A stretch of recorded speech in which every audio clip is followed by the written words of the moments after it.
How have you fallen in love with sales? And when you look at people for subjective well-being in poorer countries, there's often people who are happier on average than us in the US. And so I think I reframe it as like, well, what problem are we solving? It's like, well, you'll probably be just about as happy and unhappy as you are right now, because all of those things presuppose a single assumption, which is that your circumstances dictate your mood or your happiness. And that's what our fear comes from.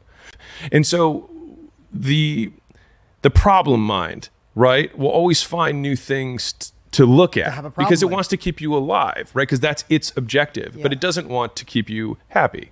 So many businesses, no matter if you're 2 employees, 200, 2,000, 5,000 a year to 50 million a year, every company needs focus, exponential growth, shifting, evolution, innovation in their marketing and sales. Mm-hmm.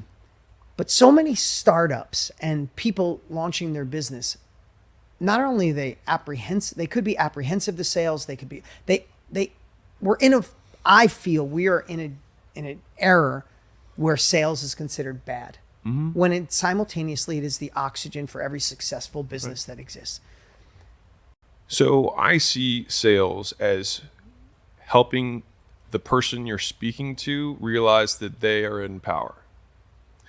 And so there are 3 major buckets that people use to blame, right? If I make you realize, like, okay, well, the difference between self-made millionaires and you is that you both started at zero. With other people, it's like, I'll give you a common one. Well, if every time you want to make these decisions that are going to help yourself, and every time your spouse says no, 3 years from now, I was like, how are you guys going to feel?